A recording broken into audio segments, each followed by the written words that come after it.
السلام علیکم، نجم سیٹھی شو میں خوش آمدید۔ میں ہوں سید عائشہ ناز، میرے ساتھ موجود ہیں نجم سیٹھی صاحب۔ السلام علیکم نجم سیٹھی صاحب، بھرپور سیاسی ہلچل کا ماحول ہے پاکستان میں، اور ایسے میں آپ بیرون ملک بیٹھے ہیں، لیکن یہ ہماری خوش قسمتی ہے کہ ہمیں آپ کی ایکسپرٹیز حاصل ہوں گی۔ آج کیا ہو گیا جس کو آپ نے پریڈکٹ کیا تھا، ہوا تو ویسے ہی کہ گورنمنٹ نے وہ بل پاس کروا لیے، وہ ترامیم پاس کروا لیں جن پر اس سے پہلے گورنمنٹ تھوڑا ہمیں بیک اینڈ پہ دکھائی دی تھی۔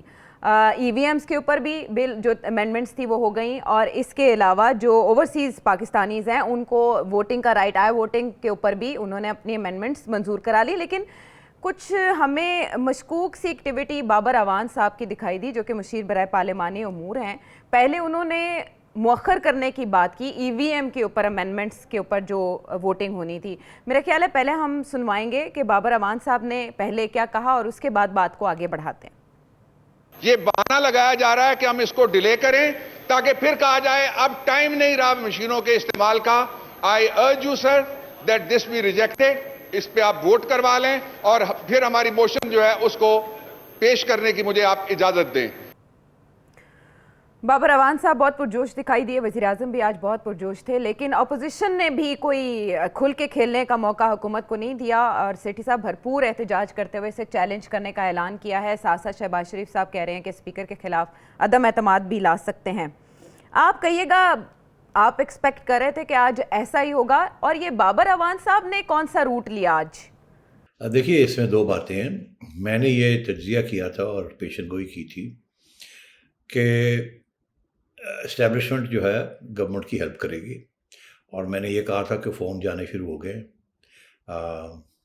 اپنے الائنس پارٹنرز کو کہ آپ نے سب نے پہنچنا وہاں، اور وہ جو چودھری حضرات اور ریب کے ایم والے ادھر ادھر باتیں کر رہے تھے وہ سب ختم ہو جائیں گی، اور یہ ان کو بلائیں گے اور اسٹیبلشمنٹ ان کی ہیلپ کرے گی، بیکاز اس کے بغیر یہ کامیاب نہیں ہو سکتے۔ تو ویسے ہی ہوا، اور آج نے دیکھا کہ میرا خیال ہے اس کو ثبوت تو عامر لیاقت نے دے ہی دیا۔ آج ان کا بھی سارٹ ہوگا آپ کے پاس کہ جب وہ کہتے ہیں بھائی مجھے تو لایا گیا، اور بڑے طریقے بڑے پیار کے ساتھ لایا گیا، میں تو خود نہیں آیا، مجھے تو لایا گیا۔ اچھا، تو یہ ایک تو بات یہ واضح ہو گئی۔ دوسری بات یہ ہے کہ میرا اپنا یہ خیال تھا کہ یہ جو اپوزیشن، یہ جو الائنس ہے ان کے اتحادیوں کا، مطلب اتنے بھی لمبے لیٹ نہیں جائیں گے کہ ٹھیک ہے اب حکم کی تعمیل کرنی ہے، فون آ گیا اوپر سے تو چلے جاتے ہیں، مگر تھوڑا بہت یہ اپنی عزت رکھنے کے لیے، کیونکہ انہوں نے بڑی پھوں پھاں کی تھی کہ جی ہم یہ نہیں مانتے، ہم یہ نہیں، ہمیں یہ نہیں، عمران خان نے ہمارے ساتھ یہ کیا وہ کیا، اور ہم یہ چاہتے ہیں، ہم وہ چاہتے ہیں۔ تو شاید یہ ایک آدھ کوئی آبجیکشن کریں اور سارے بلز کی منظوری نہ دیں، ایک آدھ جو ہے اس سے کچھ آبجیکشن کریں تاکہ اپنی کوئی آزادی کا بھی اظہار کر سکیں۔ تو اب جو صورتحال ڈیولپ ہوئی اس میں تو ایسے نہیں ہوا، اس میں تو انہوں نے موقع ہی نہیں دیا کہ کوئی کسی بل کی ڈسکشن ہو یا کوئی ڈیبیٹ ہو یا کوئی کھڑا ہو کہ یہ مانتے ہیں اور یہ نہیں مانتے۔ وہ تو موقع ہی نہیں آیا جس قسم کے حالات وہاں ڈیولپ ہو گئے کہ انہوں نے کہا جی انہوں نے کہا تھا جی 60 پوائنٹ ایجنڈا ہم لے کے آ رہے ہیں۔ پہلے بابر اعوان صاحب نے یہ کہا، پھر بعد میں یہ باتیں شروع ہو گئی کہ 80 بلز ہم نے پاس کروا لینے ہیں، اور ہم نے پاس کروا لیے۔ اب مگر جو دلچسپ بات یہ ہے کہ ای وی ایم کے اوپر، ای وی ایم الیکٹرانک ووٹنگ مشینز کے اوپر بابر اعوان صاحب نے آ کے اناؤنس کیا کہ ہم ڈیفر کر رہے ہیں اس کو، اور ہم شہباز شریف اور اپوزیشن کے ساتھ بیٹھ کے اس کے اوپر پھر بحث کریں گے اور بعد میں اس کو کر لیں گے۔ اور اس کے بعد ایک دم دوسرا بیان دیا کہ سینٹ کے اندر ہم نے یہ بل جو ہے پیش کیا ہوا ہے، وہاں ابھی 90 دن سے باتیں ہو رہی ہیں یا باتیں بھی نہیں ہو رہی، پیش کیا ہوا ہے، اور اب ہم انتظار نہیں کر سکتے اور ہم نے یہاں جوائنٹ سیشن میں لا کے اس کو پاس کر دینا۔ تو بہت اس پہ انٹرسٹنگ سوال کھڑے ہو جاتے ہیں جو کہ ہم آگے جا کے ڈسکس کر سکتے ہیں کہ یہ جس طریقے سے یہ سب کچھ کیا گیا، جس جلدی میں کیا گیا اور جس دھکیلی کے ساتھ کیا گیا، اور دھجیاں اڑا دی ہر قسم کے رول کی یا قانون کی، اور جو اسٹیبلش ٹریڈیشنز ہیں پارلیمنٹ کی جو ہونی چاہیے، اس کا یہ مطلب ہے کہ بہت ارجنسی تھی یہ کچھ کرنے کی اور دکھانے کی کہ وی آر ان چارج۔ کل کو اگر ان کی حکومت نہیں رہتی تو یہ چاہتے ہیں کہ یہ کہہ سکیں کہ ہم نے اتنے بلز اپنے 3 سال میں ہم نے پاس کیے تھے۔ کیونکہ آپ کو یاد ہو، عائشہ جاتے جاتے میں صرف یہ یاد دلا دوں کہ ہمیشہ جب گورنمنٹ کی کارکردگی کی بات آتی ہے پارلیمنٹ کی تو ہمارے جیسے لوگ بیٹھے ہوئے گنتے ہیں کہ جی اتنے آرڈیننسز آپ نے پاس کیے تھے، بلز تو آپ نہیں پاس کر سکے، اور تو یہ اب یہ کہے کہ ہم نے آرڈیننسز تو خیر جو کیے تھے وہ سارے کے سارے اپنے بلز جانے سے پہلے پاس کر دیے، اور ہماری تو بڑی زبردست پارلیمنٹری کارکردگی رہی ہے۔ ان کے لیے اس کی اہمیت یہ ہے کہ ایک تو خیر انہوں نے دھکا سٹارٹ کر کے کر لیا جو کچھ کرنا ہے، یہ چیلنج تو ہوگا، وہ تو آگے جا کے ڈسکس کرتے ہیں کہ کون سے بچیں گے ان میں سے بلز اور کون سے جو ہیں وہ مسئلے بن جائیں گے ان کے لیے، مگر انہوں نے یہ ضرور کر دیا کہ ان کا جو ریکارڈ ہے وہ کم از کم یہ شو کرے گا کہ ہم نے اتنے بلز پاس کیے تھے، کیونکہ عمران خان صاحب پہلے دن سے پارلیمنٹ میں آ ہی نہیں رہے ہیں، وہ صرف اس وقت آتے ہیں جب اس قسم کی کوئی کرائسس سچویشن ہوتی ہے اور دھکے کے ساتھ کچھ کرنا پڑتا ہے، ادروائز عمران خان صاحب نے تو پارلیمنٹ کی خاص عزت تو کی نہیں۔ جب یہ باہر تھے تو اس وقت گالیاں دیتے تھے اس پارلیمنٹ کو اور ان لوٹوں کو، پھر ان لوٹوں کے ذریعے اس پارلیمنٹ میں آ گئے اور پارلیمنٹ کی کوئی خاص عزت تو کی نہیں، وہ آتے تو رہے نہیں۔ پرائم منسٹر کو تو ہونا چاہیے، is a leader of the house, جب بھی کوئی اہم ڈسکشن ہو تو پرائم منسٹر کو ہونا چاہیے ایٹ لیسٹ 3 days اور 4 days ان دا ویک، مگر خان صاحب تو پارلیمنٹ میں بھی نہیں آتے اور کسی دوست کی کوئی فوتگی ہو جائے وہاں بھی نہیں جاتے۔ ٹھیک ہے، اچھا سٹی صاحب آپ نے کہا یہ چیلنج تو ہو سکتا ہے، بڑی ٹیکنیکلٹیز ہیں، ہمیں رائے اس لیے بھی درکار ہوگی کہ جو پروسیجر آف جوائنٹ سٹنگز ہیں ان کا حوالہ دیا جا رہا ہے، شہباز شریف صاحب رولز کی بھی بات کر رہے ہیں اور اسپیکر صاحب آئین کی بات کر رہے ہیں، کانٹرڈکشن ہے۔ جو 72 کی سب کلاس 4 ہے اس کے مطابق بس ایوان میں موجود جو افراد ہیں ان کی اکثریت درکار ہے کہ وہ ووٹ کر دیں۔ آپ ہمارے جو آڈینس ہے، ناظرین ہیں، ان کے لیے بتائیں کہ اپوزیشن ٹھیک کہہ رہی ہے یا اسپیکر صاحب ٹھیک کہہ رہے ہیں؟ دیکھیے عائشہ، اپوزیشن یہ کہہ رہی ہے کہ اوور آل پارلیمنٹ کی جو میجورٹی ہے سینٹ اور نیشنل اسمبلی کی، وہ میجورٹی بنتی ہے 222 کے ساتھ، جتنے لوگ الیکٹ ہوئے ہیں ان میں سے 222 ووٹ ان کو چاہیے تھے۔ گورنمنٹ کا یہ کہنا ہے کہ 222 نہیں، جتنے لوگ پریزنٹ تھے اس کی میجورٹی ہمیں چاہیے، اور وہ قانون ایک آرٹیکل ہے، آرٹیکل 70 آف دا کانسٹیٹیوشن، اس کا سہارا لے رہے ہیں، جہاں کہ اپوزیشن جو ہے وہ ایک 93 میں کوئی پارلیمنٹ کے اندر کوئی رولز تبدیل ہوئے تھے جس میں یہ لکھا گیا تھا کہ میجورٹی کے ساتھ نہیں مگر مطلب ٹوٹل پریزنٹ کے ساتھ نہیں، میجورٹی کے ساتھ of the total elected, not those present but total elected. وہ سو ایک رول کا حساب سہارا لے رہے ہیں اور دوسری سائڈ جو ہے وہ آئین کے ایک شک 70 کا سہارا لے رہی ہے۔ دراصل مسئلہ میرے لیے کچھ اور ہے۔ اب ظاہر ہے رول جو ہے وہ آئین کو اوور رول نہیں کر سکتا، رول اگر آئین کے کسی شک کے خلاف ہے تو رول پریویل نہیں کر سکتا، تو اس میں تو کوئی بات ہی نہیں ہے کہ آئین ول آخری انالیسس میں، الٹیمیٹ انالیسس میں آئین جو لکھا ہے وہی ہوگا۔ رول جو مرضی کا ہے، رولز کو تبدیل کیا جاتا ہے۔ جب یہ تبدیل ہوا تھا تو اگر کسی نے پوائنٹ آؤٹ نہیں کیا کہ یہ آئین کے خلاف ہے تو کسی وقت بعد میں بھی یہ آپ پوائنٹ آؤٹ کر سکتے ہیں کہ یہ آئین کے خلاف ہے، اور اگر ایسی بات ہے تو پھر گورنمنٹ صحیح کہہ رہی ہے۔ مگر میرے لیے ایک نیا سوال ہے جو کہ میں ابھی تک، کیونکہ میں کوئی قانونی ماہر تو نہیں ہوں، مگر میں سمجھتا ہوں یہ سوال پوچھنا چاہیے کہ جو آئین ہے، آئین کہتی ہے کہ 2 ہاؤسز ہوں گے، ایک پارلیمنٹ میں 2 ہاؤسز ہیں، ایک ہے نیشنل اسمبلی اور ایک ہے سینٹ۔ نیشنل اسمبلی قانون سازی کرتی ہے اور سینٹ کو اجازت دی گئی ہے اور کہ آپ، کیونکہ وہ سارے پروونسز کو ریپرزینٹ کرتا ہے، فیڈریشن کو ریپرزینٹ کرتا ہے، اور پارلیمنٹ سینٹ کے بغیر کمپلیٹ نہیں ہے۔ نو سچ تھنگ کہ parliament is only national assembly. National assembly میں بل جو ہے کوئی بھی سینٹ میں بھی شروع ہو سکتا ہے اور نیشنل اسمبلی میں بھی ہو سکتا ہے۔ اگر نیشنل اسمبلی میں ایک بل آتا ہے اور وہاں ایک میجورٹی کے ساتھ حکومت اس کو پاس کروا لیتی ہے، پھر آئین کے مطابق اس کو سینٹ میں بھیجنا پڑتا ہے، سینٹ میں اس کے اوپر ڈسکشن ہوتی ہے، پھر فیصلہ ہوتا ہے کہ ہم اس کو ایکسیپٹ کرتے ہیں یا ریجیکٹ کرتے ہیں۔ اگر ایکسیپٹ کرتے تو وہ پھر بل پاس ہو جاتا ہے، اور اگر سینٹ میں میجورٹی نہیں ملتی اس بل کو، یا اس بل کو ریجیکٹ کر دیا جاتا ہے یا اس بل میں امینڈمنٹ کر لی جاتی ہے، تو پھر وہ نیشنل اسمبلی کے پاس واپس آتا ہے۔ نیشنل اسمبلی اس پہ غور کرتی ہے، اگر تو نیشنل اسمبلی کہتی ہے ہاں ٹھیک کیا سینٹ نے، اور پھر اس کو میجورٹی کے ساتھ پاس کر دیتی ہے، تو وہ پھر بل پاس ہو جاتا ہے۔ اگر نیشنل اسمبلی کہتی ہے نہیں، یہ سینٹ نے جو کیا ہے یہ ہم نہیں مانتے، اس کو ہم پھر واپس بھیجتے ہیں سینٹ کو کہ آپ پھر سے سوچ لیجئے، تو وہ پھر سے واپس چلا جاتا ہے سینٹ کے پاس۔ سینٹ کہتی ہے نہیں، ہم نے جو کر دیا ٹھیک ہے، ہم نے اس کو واپس نہیں لیتے، تو پھر حکومت یہ کے پاس آئین یہ کہتی ہے کہ آپ جوائنٹ سیشن ایک بلا لیں، دونوں کو اکٹھا بلا لیں، اور ان دونوں کے اندر جو میجورٹی لوگ پریزنٹ ہیں ان دا جوائنٹ سیشن ان کی میجورٹی کے ساتھ آپ پاس کر لیں. تو یہ بڑا کلیئر ہے. اب جو سچویشن ہے گورنمنٹ یہ کہہ رہی ہے کہ ہم نے کر کے دیکھ لیا، ہم نے سمپل میجورٹی کے ساتھ جوائنٹ سیشن میں پاس کرا لیے. سوال میرے لیے یہ کھڑا ہوتا ہے کہ کیا آپ نے یہ جو سارے بلز پاس کروائے ہیں جوائنٹ سیشن کے اندر، مطلب ہے کہ ووٹ کاؤنٹ تو کیا نہیں آپ نے کہا جی ہمارے پاس یہاں میجورٹی ہے، اس کے بعد تو خیر اپوزیشن واک آؤٹ کر گئی، اس کے بعد تو 10 لوگ بھی ہوتے تو میجورٹی تھی. آپ نے آئین کا اشک 70 کا سہارا لے کے آپ نے 70 کے 70 80 بل پاس کرا دیے، کوئی ڈیبیٹ نہیں ہوئی، کوئی کچھ نہیں ہوا. اچھا اب بات یہ ہے کہ کیا یہ سارے بلز پہلے گئے تھے سینٹ؟ کیونکہ آئین یہ کہتی ہے سینٹ میں جانا ہے، جب سینٹ ان کو ریجیکٹ کرے گا تو پھر جوائنٹ ہاؤسز میں آنا ہے. کیا یہ سارے سینٹ میں گئے تھے؟ کیا وہاں ڈیبیٹ ہوئی؟ کیا سینٹ کا ریکارڈ شو کرتا ہے کہ یہ ریجیکٹ ہو گئے ہیں سارے، اور ریجیکشن کے بعد یہ واپس آ گئے نیشنل اسمبلی میں؟ اس کے بعد کیا تقاضا یہ تھا کہ واپس جائیں گے ایک دفعہ پھر سینٹ کے، کہ آپ تو ایک دفعہ پھر دیکھ لیجئے. کیا وہ ہوا؟ اگر نہیں ہوا تو پھر یہ کیسے سینٹ کے بھیجے بغیر آپ نے جوائنٹ سیشن کیسے کال کر لیا؟ یہ تو اگر دیکھیں نا، یہ تو آئین کے روح کے خلاف ہے، آئین کی ورڈنگ کے خلاف ہے. اگر سینٹ کے اندر گورنمنٹ کی میجورٹی نہیں ہے اور اپوزیشن کی میجورٹی ہے اور نیشنل اسمبلی میں بہت بڑی میجورٹی ہے گورنمنٹ کی، تو اس کا یہ مطلب ہے آپ کو کوئی بل بھیجنے کی ضرورت ہی نہیں ہے سینٹ کے اندر ڈسکس کرنے کی. آپ ہر چیز کے اوپر ہی جوائنٹ ہاؤس بلائیں، وہاں آپ کے 4 ووٹ کم ہیں، یہاں آپ کے پاس 40 ووٹ زیادہ ہیں، آپ ہر بل ہی نیشنل اسمبلی سے ہی پاس کراتے جائیں، سینٹ میں بھیجنے کی ضرورت ہی نہیں، آپ جوائنٹ ہاؤس سے کام کر لیں. تو وہ جو سارا سینٹ کا جو حق ہے کہ ڈیو پروسیس ہے کہ ہمارے پاس آئے گا، آپ دیکھیں گے، ہم ڈسکس کریں گے، وہ کہاں گیا؟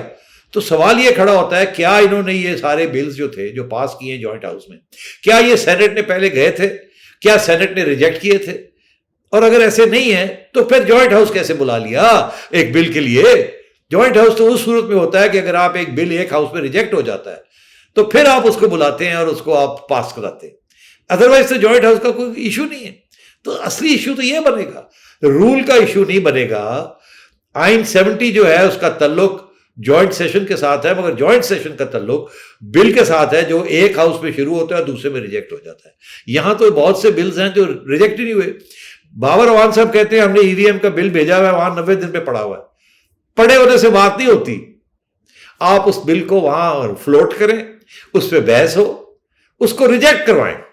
وہ ریجیکٹ ہوگا تو پھر آپ واپس اس کو جوائنٹ سیشن میں لا سکتے ہیں. اگر وہ وہاں پڑا ہوا ہے اور وہ ریجیکٹ ہی نہیں ہوا تو پھر اس کو کیسے آپ جوائنٹ سیشن میں لا سکتے ہیں؟ تو مطلب یہ ہے کہ اس پہ بڑے آئینی ایشوز بنیں گے اور بننے بھی چاہیے، کیونکہ اس طریقے کے ساتھ زیادتی ہے آئین کے ساتھ بھی اور پارلیمنٹ کے ساتھ بھی کہ لیجسلیشن کرنا. ٹھیک ہے سیٹھی صاحب، لیکن یہ نقطہ تو آپ اٹھا رہے ہیں. اپوزیشن نے آج یہ تو کہہ دیا کہ مشیر برائے پارلیمانی امور یہ پیش نہیں کر سکتے موشن یا بلز. یہ آپ والا نقطہ اپوزیشن کیوں نہیں بلڈ کر سکتی؟ وہاں پر یہ کیس بلڈ کیا جانا تھا اگر وہ دیکھتے ہیں ساری پروسیڈنگز کو اپوزیشن. عائشہ دیکھیں، میں نے آپ سے کہا میں کوئی لیگل ایکسپرٹ نہیں ہوں. میں نے ایک پولیٹیکل کامنٹ کیا ہے جو میری انڈرسٹینڈنگ ہے. ہو سکتا ہے میں آئی مے بی رانگ، ہو سکتا ہے ان کے وکیلوں نے یہ بات دیکھی ہو، مگر میں نے یہ سنا ہے کہ انہوں نے یہ کہا ہے کہ وہ پارلیمنٹ کے اندر بھی اور پارلیمنٹ کے باہر عدالتوں میں بھی بہت سی چیزیں جو آج ہوئی ہیں اس کو چیلنج کریں گے. تو اگر ایسے ہے تو ہو سکتا ہے کہ یہ نقطہ جو میں نے اٹھایا ہے یہ ہو سکتا ہے انہوں نے اوور لک کر دیا ہو، سوچا نہ ہو، یا ان کو موقع ہی نہ ملا ہو اس کو پریزنٹ کرنے کا. ہو سکتا ہے کل یا پرسوں یہ جو پوائنٹ آف ویو ہے یہ بھی آنا شروع ہو جائے، یا آگے جا کے جو انہوں نے پارلیمنٹ کے اندر باتیں کرنی ہیں، پروٹیسٹ کرنی ہے، جو وہاں کاؤنٹر کرنا ہے، ہو سکتا ہے وہاں بھی یہ چیز ہو جائے. اور ہو سکتا ہے کہ میں نے کوئی ایسا اینگل ہے جو نہیں دیکھا تو شاید کوئی اور اینگل نکلا ہے اس میں. مگر مجھے جو آن دا فیس آف اٹ لگ رہا ہے وہ یہ لگ رہا ہے کہ یہ امپورٹنٹ پوائنٹ ہے کہ اگر ایک بل ہے جو سینٹ میں گیا ہی نہیں ہے، وہ جوائنٹ ہاؤسز میں آپ اس کو کیسے پاس کر سکتے ہیں. بہت اہم نقطہ سیٹھی صاحب، اور اس میں آپ نے یہ بھی واضح کر دیا کہ اگر کہیں رولز اور آئین کے درمیان کلیش ہو تو اس میں آئین بالا تر ہوتا ہے، آئین کو فالو کیا جاتا ہے. اب اپوزیشن کا یہ کہنا کہ وہ اسے لے کے سپریم کورٹ جائیں گے، تو کیا وہاں آئین کی تشریح کی جائے گی یا اس معاملے کے اوپر جو آرٹیکل 72 ہے اس کو فالو کیا جائے گا کہ جو جوائنٹ سیشن میں ہو جائے اسی کو مانا جائے گا؟ اس پر سیٹھی صاحب کی رائے لیں گے. ہم بریک کے بعد واپس آتے ہیں.